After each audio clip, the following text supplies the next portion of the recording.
안녕하세요. 17년째 랩터스 팬 외길인 생애의 올스터입니다. 이번 시간에는 이제 브루클린 빅3를 격파한 섹스턴이라는 이야기로 브루클린 빅3를 이긴 섹스턴과 이제 랩터스의 지난 경기 리뷰와 프리뷰로 시간을 구성해 보았습니다. 브루클린 네츠가 이제 제임스 하든 트레이드 이후 잠수를 탔던 어빙이 복귀를 하면서 완전체로 첫 출격에 나섰습니다. 이 세 선수의 평균 득점을 합치면 약 80점에 육박하는 어떻게 보면 공격력만으로는 역대 최강의 빅3라고 불러도 과언이 아닌 유닛이 드디어 출격을 하게 되었습니다. 따라서 여러 전문가들 및 도박꾼은 브루클린 네츠의 압도적인 우세를 점쳤습니다. 여담이지만 카이리 어빙은 복귀 후 인터뷰에서 왜 그동안 팀을 떠났는지 설명을 애매모호하게 대답을 하면서 회피하는 모습을 보였습니다. 그런데 이변이 일어났습니다. 클리브랜드 캐벌리어스의 콜린 섹스턴이 42득점을 거두면서 2차 연장까지 가는 혈투 끝에 브루클린을 제압한 것입니다. 팀을 2차 연장으로 끌고 가는 섹스턴의 빅3 역시 기억에 남을 만한 명장면이었습니다. 더 놀라운 사실은 이 42득점 중에 마지막 20득점은 연속해서, 즉 슛 하나도 놓치지 않고 이뤄낸 점수입니다. 전 세계는 이제 섹스턴 아리에 빠졌습니다. 섹스턴의 클러치샷 한번 보시겠습니다.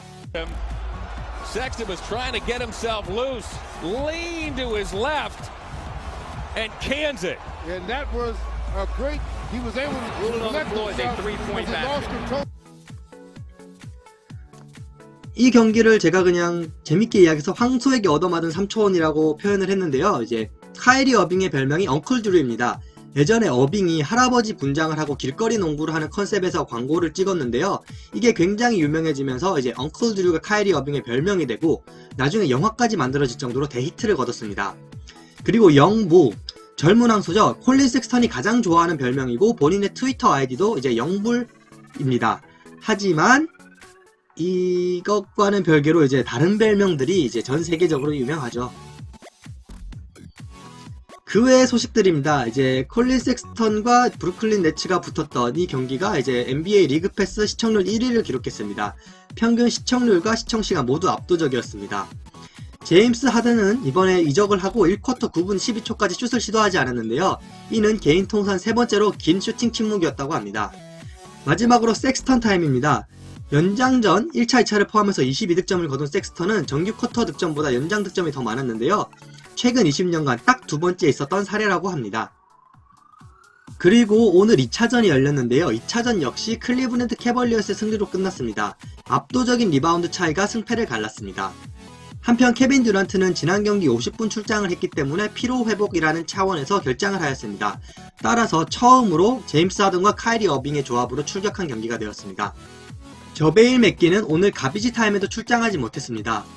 자렛 알렌 이적으로 인해서 빅맨진이 두터워져서이기도 한 것 같은데 어떻게 보면 이제 저베일 맥기의 이적이 임박하지 않았나라는 루머도 돌고 있습니다.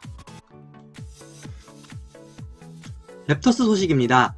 마이애미 히트와의 2연전 중 첫 번째 경기는 102대 111로 패배를 했는데요.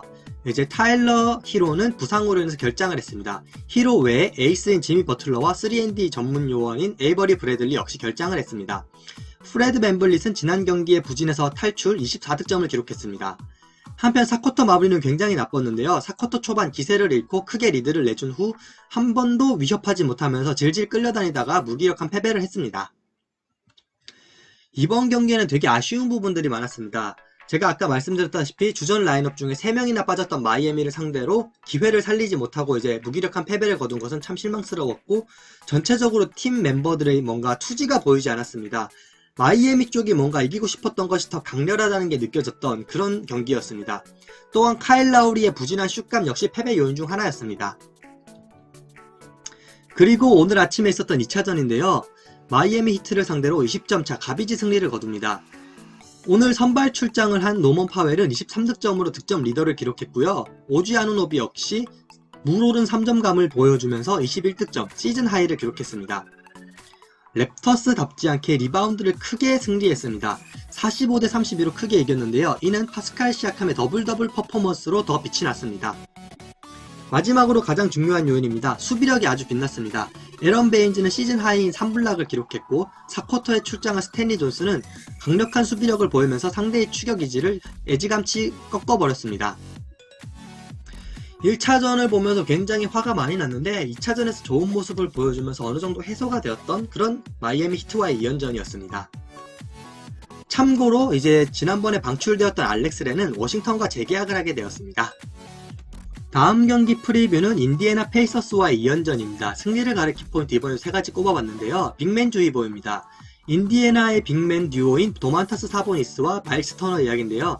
사보니스는 득점, 어시스트, 리바운드 모두 잘하는 올스타 빅맨이고 마일스 터너는 블락과 3점의 강점이 있는 빅맨입니다. 빅맨진이 약한 랩터스로서는 2명 다 경계의 대상입니다. 두 번째 키포인트는 카일 라우리입니다. 지난번 부진했던 모습에서 회복하는 것이 공격적으로는 필요한 요소이고요. 수비적으로는 상대의 원투펀치 중 하나인 말콕 브록던을 얼마나 디펜스로 제압하느냐가 중요할 것 같습니다. 마지막은 3점슛 억제입니다. 지난 경기 마이애미를 81득점으로 꽁꽁 묶었던 만큼 수비력이 올라오고 있습니다.